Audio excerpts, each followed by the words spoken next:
Hello, I'm Jim Lampley. Welcome to this look back at the stories behind Bowe Golota, which for its own reasons ranks as one of the most memorable fights in 30 years of boxing on HBO. In this case, it's worth noting, memorable need not mean great fight. What made this Madison Square Garden night unforgettable was something totally unforeseen. A moment when a volatile mix of circumstances in and out of the ring lit a match and touched off an explosion. This ring has been stormed by thugs and hooligans. Impossible to imagine what's going to be done to restore order here, but right now there are no police in sight. Chaos. A riot at Madison Square Garden on July 11, 1996. It came on the heels of a beating suffered by Riddick Bowe in his hometown. It came after Andrew Golota was disqualified for fouling. It was a short, steep fall from grace for the man who just 4 years earlier defeated Evander Holyfield for the title. And new heavyweight champion of the world, Riddick, Big Daddy Bowe! In 3 epic bouts with Holyfield, the Brownsville, Brooklyn native was willing to take punishment to become a giant among giants. I've had some great ones, Joe Frazier, Ken Norton, Larry Holmes, and I said, you have potential to become the greatest heavyweight I ever had, and that's saying a whole lot. He was long, he was strong, he could move, he could also fight inside, which was peculiar for such a big guy. He had a great uppercut. He had all the physical tools.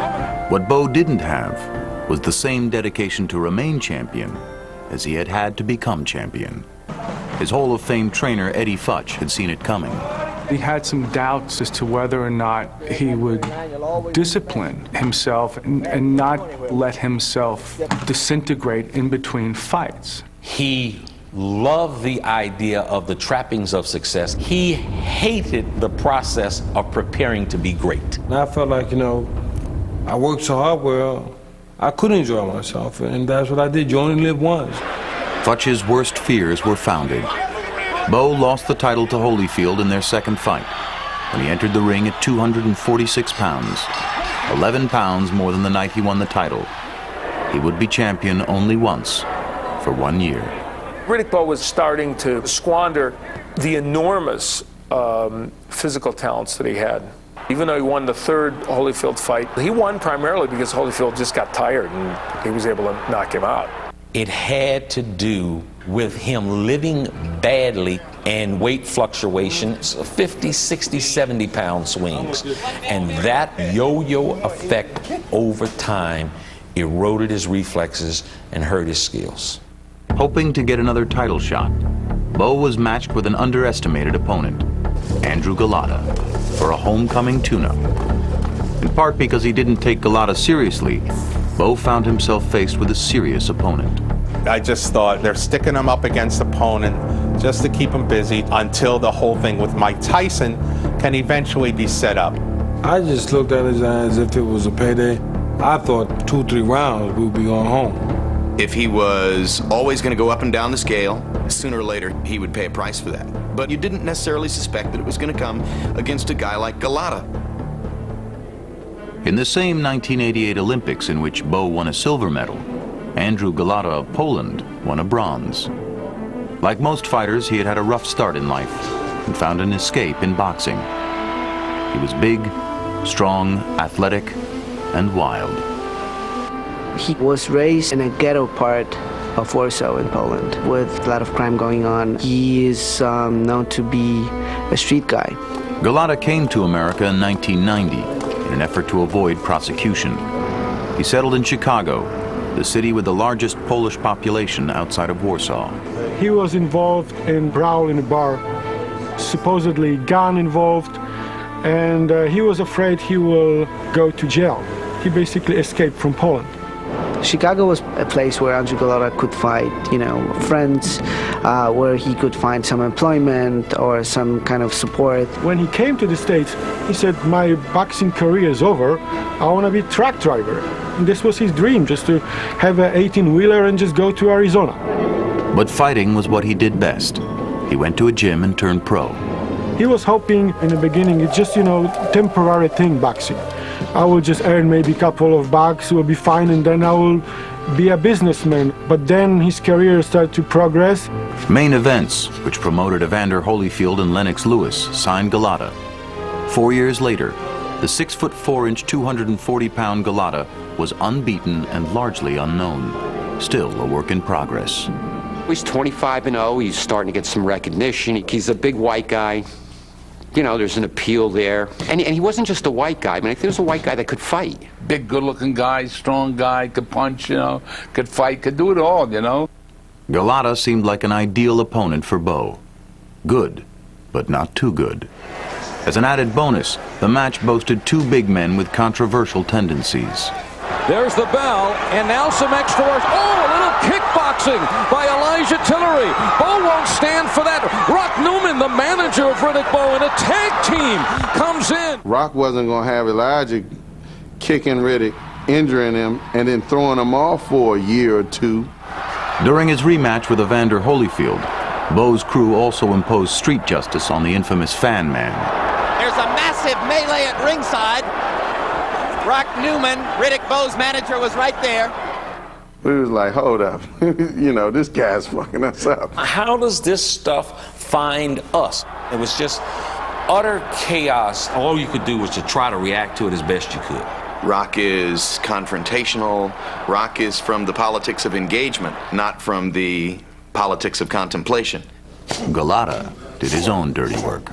Golota had a reputation as being a guy who occasionally lost control. It was a biting incident in a fight. Golota in deep trouble. The referee comes up, your man bit the other fighter. Andrew, did you bite the guy? Andrew looked at us and he said, I had to bite the motherfucker. Given his background as a street kid from Warsaw, he would reveal himself in the ring, where you can't hide from who you are. I don't think he does it intentionally. I think something goes in his mind and he blanks out. Here's the Nicholson fight. He's winning every round. He's got the guy under control. He's hurting him. But yet, because it was going into the later rounds, he headbutted the guy. He does not know how to handle pressure. Prior to refereeing the fight, several people in the boxing business had warned me of his reputation with the low blows, hitting behind the head, biting, etc. And Luduva, Rock Newman, also had a reputation of being excitable. So I had quite a bit of concerns going into that fight. The recipe for disaster was in place on July 11th, 1996, in the heart of New York City. Prior to the fight, we entered the dressing room of each fighter, and I went to Andrew Golota, and I said, Andrew, I don't want any of that stuff going on tonight. And he just looked me right in the eye, and he said, I do what I have to do to win. When we walk into the arena, first thing I noticed was I didn't notice police officers. I didn't see NYPD. The crowd was much more frenzied than I expected for a fight most people in boxing had very low expectations of. Boxing has always been an ethnic-oriented sport. There had been no Polish serious heavyweight in the memory of man, and here he was, and his supporters stood and roared. Brownsville people had started problem with the white people from Poland. The people from Brownsville didn't like the red and white flags being flown in their faces. Almost half of the stadium were Polak, and they had flags, and they were ready to fight before the fight started. People don't need to wear jerseys. When one fighter is white and Polish and the other fighter is black and from Brownsville. With that energy in there, it's like a bomb just waiting to go off. From the start, it was clear that Golota had the size and the skill to compete with Bowe. Crowd lights up as Golota lands a combo. Bowe's wobbled. This is the first guy I ever fought that could hit me with a jab at will. It surprised me and threw me off. Just about everyone in press row was expecting Bowe to go through the guy pretty easily. And all of a sudden, I remember Golota out-jabbing him, really out-jabbing him. And Bowe may be surprised, Jim, that a guy is out-jabbing him. I remember, as the rounds went on, turning to a writer next to me and saying, this guy looks like Jack Dempsey. The volatile Garden crowd was stunned by Golota's success against Bowe. but it was the Pole's inability to control his punches that turned the situation explosive. First, there was a shock that Golota was so clearly superior to Bowe.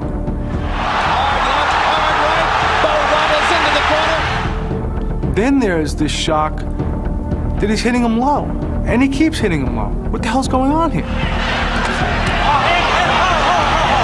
Next time it's a point. Last warning. Wayne Kelly stops and warns him.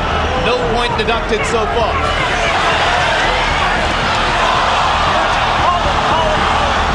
And Wayne Kelly is going to have to give Bowe a timeout. There's a point deducted from each of the three scorecards. 1 point. You got 5 This was a minutes. bad low blow foul. You got 5 minutes. But when he came to the corner, I said, look, we got this fight won. Do not hit him in the body anymore. Keep look. You're going to lose another point, man. And now another low blow. 1 point. And Golota has lost a second point. And Harold, what comes next? Jim, the thing that comes next, without question, is a disqualification. I mean, I don't know how much of this Wayne Kelly's going to put up with. It just seemed unfathomable that he was going to give away this easy victory, but you had to observe the inevitability that it was probably going to happen. I looked him right in the eyes and I said, Andrew, if you hit him low one more time, it's over. Do you understand that? And he said, yes, I do. Walked out there, hit him low. That was another low blow. Down goes Bowe, and that's it. That's it. Great. It's a disqualification. It's time to someone that understands that you're going to have to keep the rules in this business.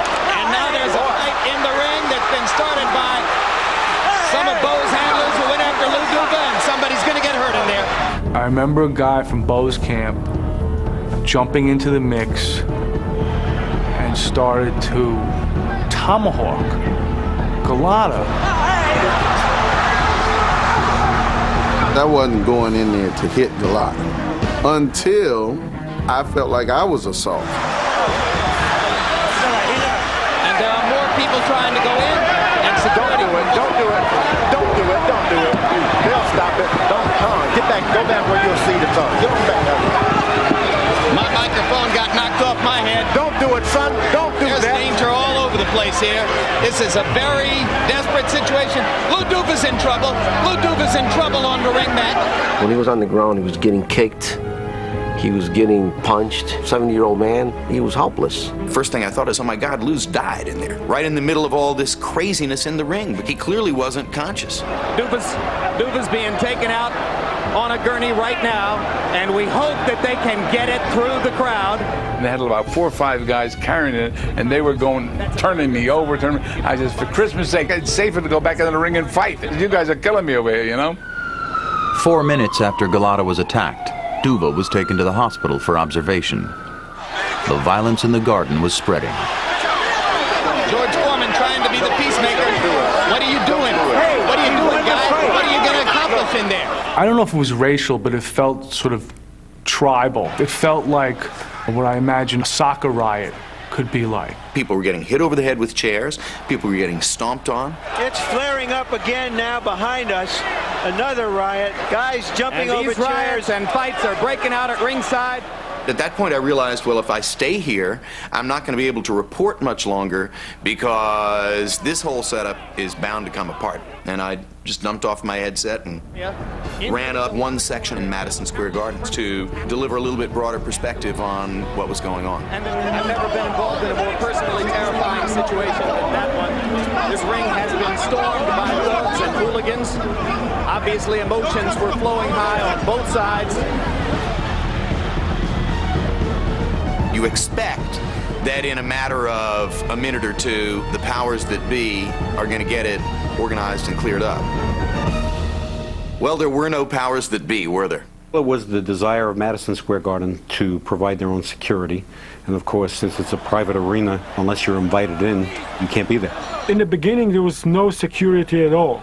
There was a couple of guys in their 60s trying to stop guys in their 20s.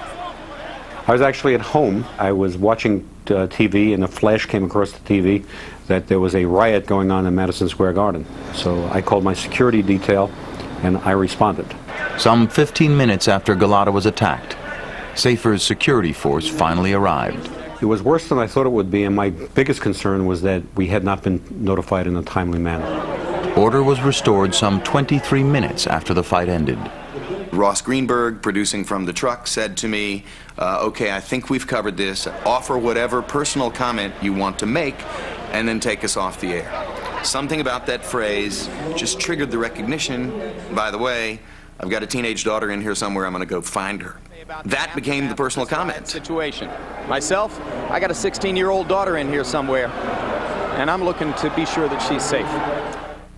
This morning, the New York police summoned Bowe's manager to this precinct headquarters a block from the Garden.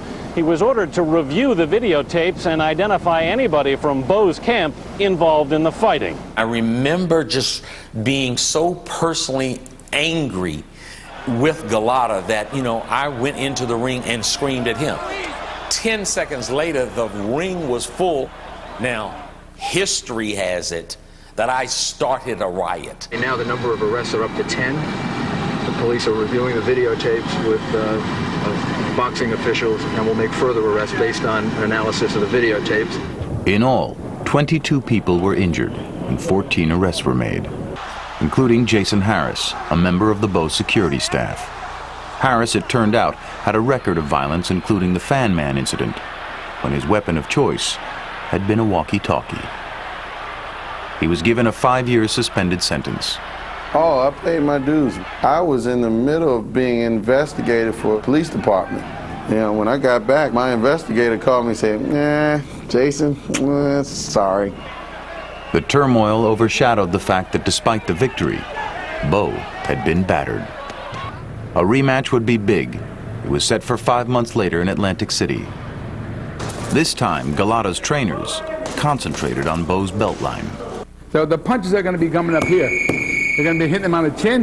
They're going to be hitting him in the chest. They're going to be hitting him in the body. They're going to hit me there.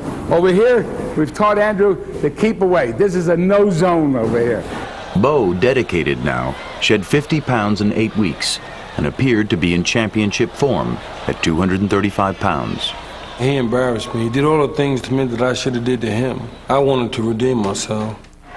What Bowe and others didn't know at the time was that the 29-year-old's body couldn't overcome years of pounding and abuse. And the only championship part of him left was his heart.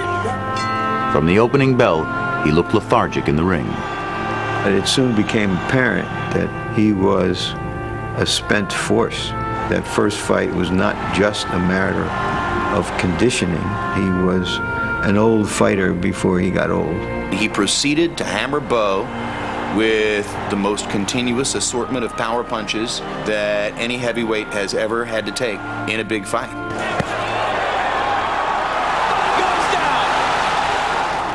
All the courage that Riddick had shown against Holyfield in the first fight, here it was again, as he was taking ridiculous punishment all around the ring from pillar to post, sometimes landing back. Riddick Bowe fighting with a nothing-to-lose attitude now. And Golota stumbles. Andrew Golota's never been knocked down, but he will be in a few seconds. After losing a point for intentional headbutting, Golota lost control of himself and his punches again in the fourth. Low blows by Golota, and Eddie Cotton will pull him away. All right, look. That's your first warning for low blows. All right, look. That's your first low for low blows. Your first warning, no more, okay? Come on. A fighter who simply cannot stop himself from throwing low blows. Disbelief. I couldn't believe I was seeing the same thing again. I want all straight punches. And goddamn it, step the jab in. No more body punches. You gotta go to the head with this guy. Uppercuts and go to the head with this guy. Even with 2 points now deducted from his score, Golota continued his onslaught. That's a knockdown. That's another knockdown. Golota received another warning in the 6th round. And now Eddie Cotton's going to warn Golota for rabbit punching. Late in the 9th round, he went back to it again. And the last two was a combination way below the belt. Low blows, and down goes Bowe again. Yeah, that's it. He's calling the fight over. He's disqualified Golota again. He was willing to fight hands down. But because he's an idiot, he got himself disqualified. He didn't want to be there. I felt sad for him. I felt sad for Riddick. I felt sad for us that a potentially glorious event had once again become this strange atrocity. Ludovic, give us your assessment of the fight. Well, I don't know what to say. I really don't. I'm going to sit down with Andrew and say, look, do you want to be a fighter or don't you want to be a fighter? If you don't want to be the fighter that fights in the ring and fights the right way, then you better go look for a championship of a tough man contest in a bar or something like that, because it's not going to happen. Andrew Golota would have 3 more chances at redemption. Against Lennox Lewis, Golota would be KO'd in the first round. Against Michael Grant, Golota would quit during the 10th round. You want to fight? You want to fight?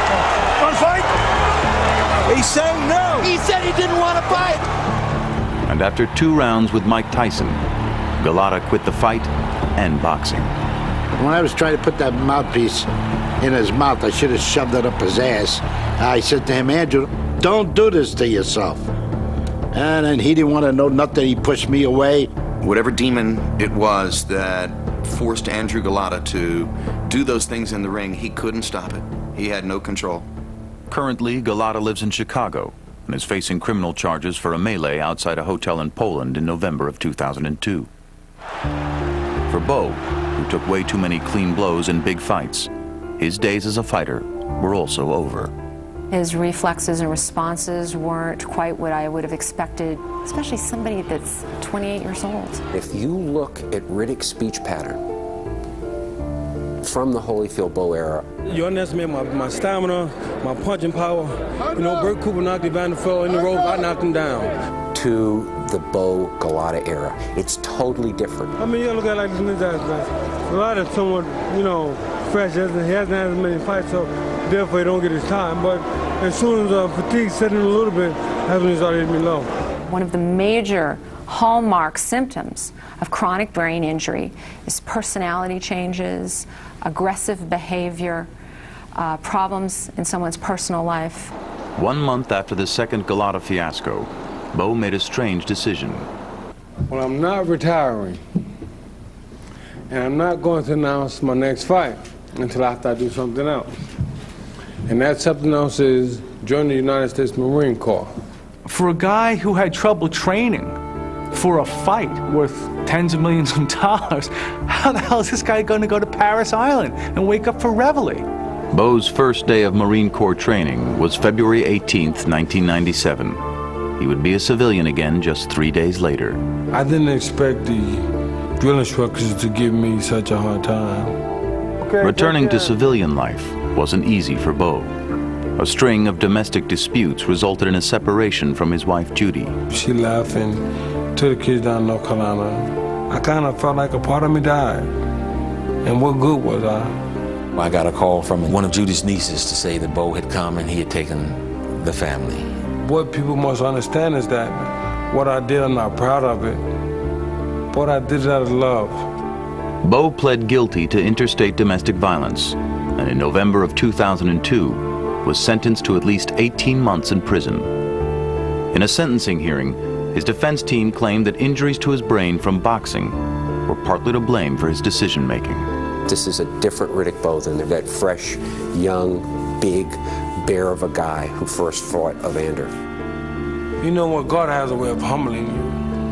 And perhaps, you know, somewhere along the line I did something, or maybe I was somewhat snobbish and he wanted to bring me back down to earth. Riddick Bowe is a tragic figure in boxing. To become a champion and not to be able to deal with success, and then to suffer some physical and probably mental damage, his whole life falling apart. It doesn't get more graphic than that. Though he was only 29, these were Riddick Bowe's last 2 fights. In the first, he showed how the accumulated effects of his sloth had diminished his abilities. But in the second, he reminded us of the gallantry he had shown in taking the title from Evander Holyfield just 4 years before. Bowe fought with extraordinary courage, even as his career was vanishing round by round. Andrew Golota was just the latest of many to prove you need more than physical talent to become a boxing champion. Thanks for watching The Tale of Bowe Golota.